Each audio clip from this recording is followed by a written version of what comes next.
Shalom, this is Levi Shore. Welcome back to Swing Torah. Today we're going to learn about Parsha Balak. We're going to learn about Israel's special spiritual protection, how the Jewish people won the war that they didn't even know they were in with the sorcerers Balak and Bilam. We're going to talk about Bilam, the sorcerer, his evil plan for attacking the Jewish people. And we're going to talk about the final test we're in now before the coming of Mashiach, and what are we, what spiritual obstacles are we facing, and how do we defeat them to finally get to the Yemot Mashiach, to get to the days of Mashiach.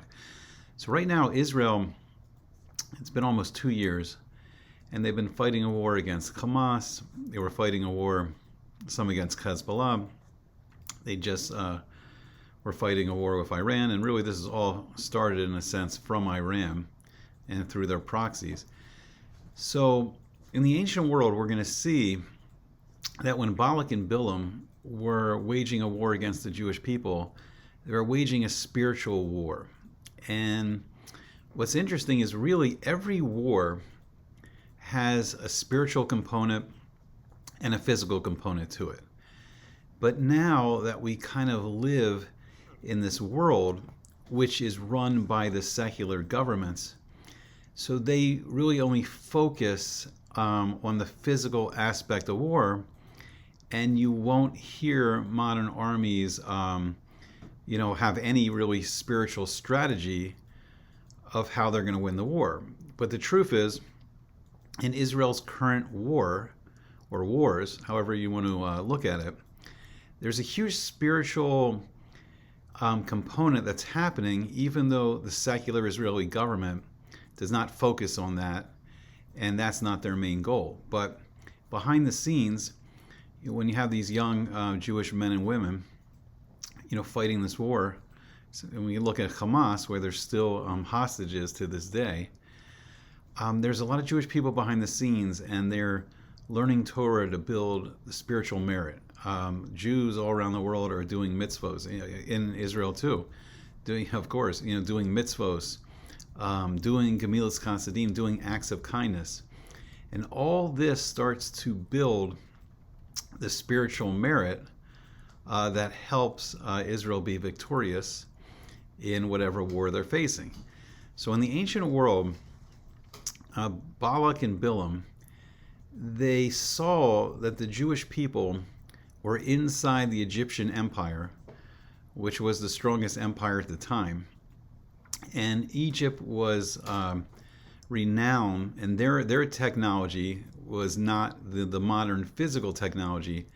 They were the masters of sorcery. So they used this dark magic, and they had this dark spiritual power. And then Egypt was filled with physical immorality. So the Jewish people, they came out and they resisted all the immorality of Egypt. And then we came out. So Bilam and Balak, they didn't quite know how they could penetrate, Israel's and the Jewish people's spiritual defenses.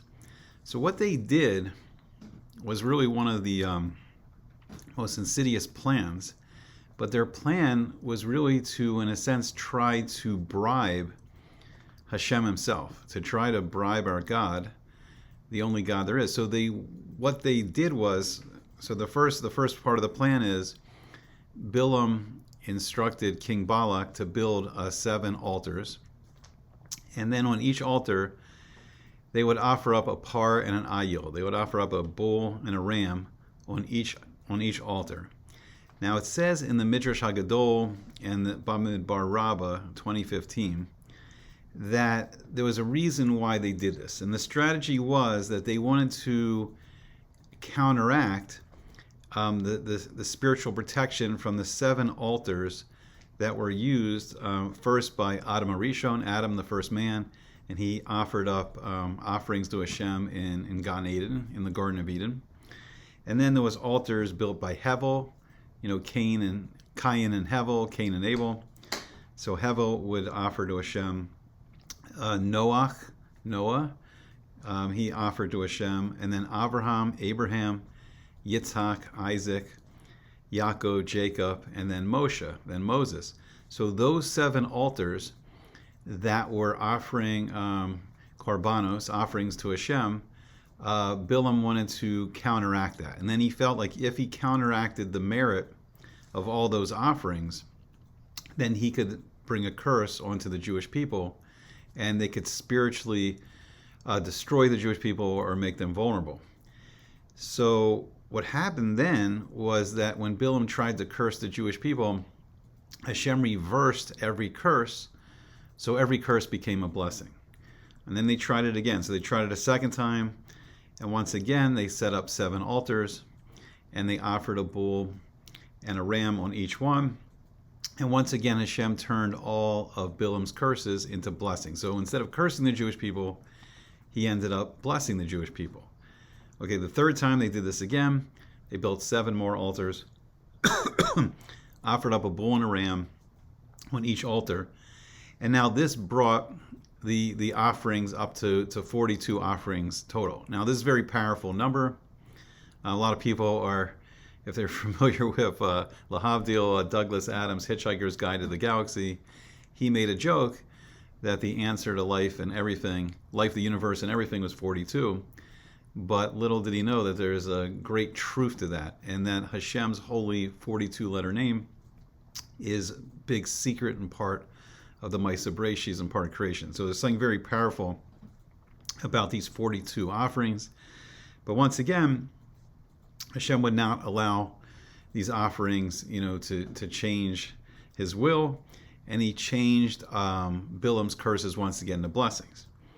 And all these blessings, what they were showing is they were showing the great qualities of the Jewish people, that right inside the Jewish people there is no sorcery, there's no divination, like how lovely are your tents, meaning that the Jewish people live very modestly and they lived in peace with their neighbors, and people would make sure that their window was not right directly facing someone else's window, so there was a modesty.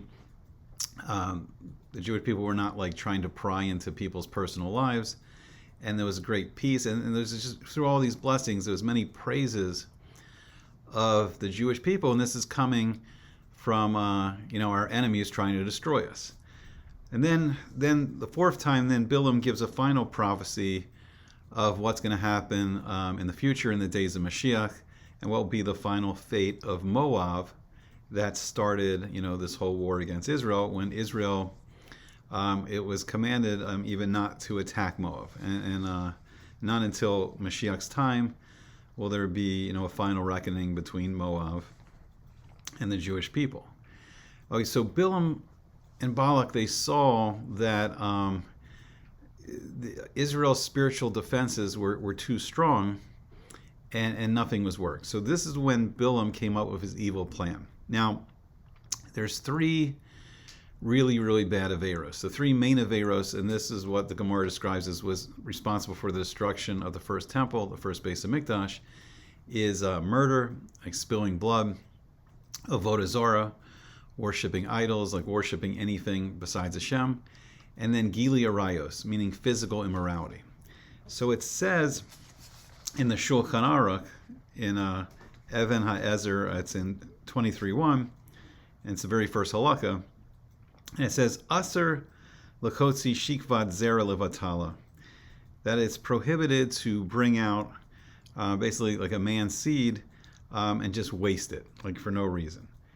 And it's only should be used in kedushin, in holy marriage, and it should be used to produce life. It should be used to produce children, and it should not be wasted.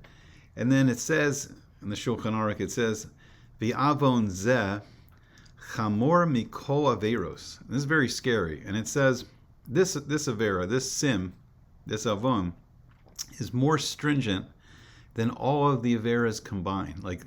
This is the worst one.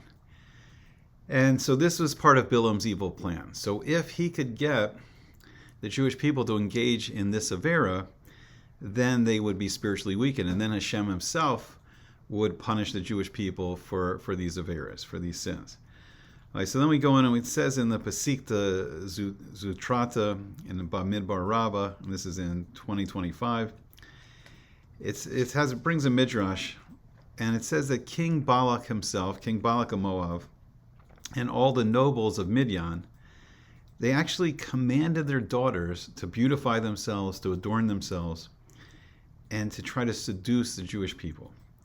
And Balak even ordered his own daughter Cosbi, the princess, to seduce Moshe, to try to seduce Moses. So then in the Gemara of Sanhedrin 106a, we learn more of Bilam's evil plan. And Bilam's plan was that there should be a huge marketplace, a bazaar, set up near the Jewish camp, and they would sell clothing to attract the Jews into the market. So there was old women that had like tables outside of these tents in the market, and they would be selling clothes at a high price, a very expensive price. And then the men, when they were buying clothes from the old women, they would hear voices of young women within the tents, and they would say, "Come in the tent, and there's I'll give you a much lower price." So this would entice the men to come into the tent, and just this is just buying clothes. But it's interesting. So why clothes? Why? So clothes, we start getting into the external, the chitzonius, the outside features, the physical. So clothes, like beautiful clothes, if like a very wealthy person has very wealthy clothes, very expensive clothes, it makes them look very distinguished. So it's interesting. So they're being lured with something that doesn't seem sinister. It's just clothing. But clothing and fashion can start to lead people into the realm of the physical temptations. So then when they would come inside the tents, they would find these young and attractive Midiani women, and she would say, "We don't understand why you Jews hate us." They would say, "We're family. We are all descendants of Terach." So Terach was the father of Abraham, the father of Abraham, and the nations of Midian and Moab have very close relation to the Jewish people. So the nation of Midian is the nation where Zipporah, who was the wife of Moshe, the wife of Moses, came from. And then her father, Yisro, was a priest he was an advisor to the Pharaoh in Egypt, and he was a priest of all the avodah zaras in the world, all the idol worships. And he was the first ger, he was the first convert that came to the Jewish people when we were a nation. And then the nation of Moab has a special significance because this was the nation that came from Lot, who was the nephew of Abraham, who was the nephew of Abraham.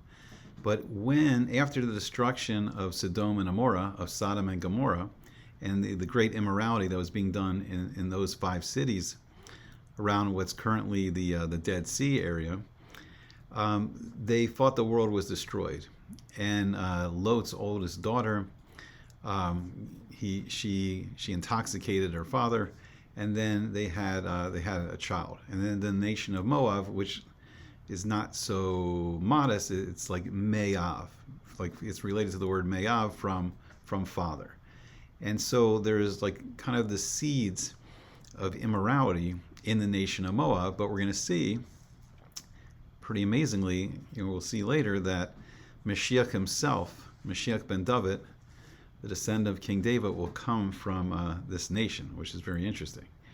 So the women, they would offer the men kosher food, and then each woman had a flask of this Aramaic wine. Now this was in the days before Yayin Nesech was prohibited. This is before wine used in avodah zarah, used in idolatry. It wasn't prohibited yet. So the men would drink and they would become intoxicated, and then the women would invite them to have physical intimacies, but on condition that they must first worship this idol called the Baal Peor. Now, of course, they would refuse. They weren't going to bow down to the idol. But then the women would say something very strange. They would say that the way to worship this idol is to relieve yourself of, your bodily functions in front of the idol. Now, this seemed very degrading. So it didn't seem like idol worship. It seemed like you were, in a sense, like you were like desecrating this idol. So it wasn't something that was I don't know, it wasn't an obvious form of idol worship. It seemed like you were disparaging the idol instead of worshiping it. But it was part of a very, very evil philosophy. And the philosophy is that life is only to satisfy your animal desires. Now what's interesting is Rabbi Shimshon Raphael Hirsch, he points out that Darwinism and the theory of evolution, this is really the modern version of the Baal Peor worship, claiming falsely that people are descended from animals. So in a sense that people aren't really different from the animals, and they should, act in a sense like animals. So if you think about it, it's not dignified for a person to relieve themselves in public. That's something like an animal does. Like animals go and relieve themselves of their bodily functions right in public. And also too, it's very only animals will have physical intimacy in public. It's not very distinguished. Like husband and wife will be in the privacy of a home. So it's a very lowly way of living. But in a sense, they were kind of lured into it because they thought, they could justify it as it was degrading the idol and not really partaking in it. But then this led them to one of the worst of errors of Avodah Zarah, idol worship, and then it led them into the worst, what the Shulchan Aruch saying is the worst of error of physical immorality, and Zera Levatala. So then it gets worse because Zimri, who was the prince, he was the Nasi of the tribe of Shimon, he eventually brings Princess Cosby. So he brings the daughter of King Balak back to the Jewish camp, and he's going to bring her into his tent. So Moses, he forgets the halakha, and the halakha is actually, it's remembered by Pinchas, and that this halakha is that if a man will have relations, if he'll sin with a Gentile woman, then the man should be killed. The man should be killed by a zealot. Now, so Pinchas, who is descended from Levi, so he ends up killing Pinchas Zimri and Cosby, as they're in this act of Avera. Okay, so what is such a downfall here is that the two tribes that were very zealous against this kind of immorality were Shimon and Levi. And we saw when Jacob first comes into the land of Israel for the first time with his family, and we see the violation of Dinah by Shechem, the ones that are the zealous to avenge Dinah and avenge her violation is Shimon and Levi. But here we see something very sad. We see a drop in Shimon, in the tribe of Shimon, in their spirituality. And instead of Shimon and Levi avenging the immorality, it's now, unfortunately, it's the prince of the tribe of Shimon engaging in the immorality. And then Pinchas is from the tribe of Levi, still holding, to being zealous against this kind of immorality. Okay, so where do we find ourselves now? There's something that happened yesterday that really have put off talking about for a long time. So maybe we'll talk about it a little. We'll see. But the time we are now is when we see this this test of the test of the seduction of the daughters of Moab. This is right before the Jewish people are going to enter the land of Israel for the first time as a nation.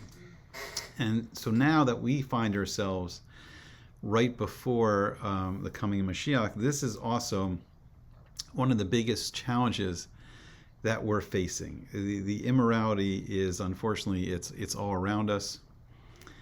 And the event I was referring to is, I think it's been very discouraging, like hearing about on the news the corruption of Jeffrey Epstein, and then the anti-Semites try to paint the Jewish people with this, and they make all these claims that he was maybe an agent working, or I don't know, he was working in some ways with the CIA, and then they claim he was working with Mossad, and all of this, I have no idea, if any of that's true or not true, but it's very depressing in the sense of this. It's very depressing that the Torah has given us these beautiful mitzvahs that protect us from all this, and we have very powerful tools that the Torah has given us. And one of the most special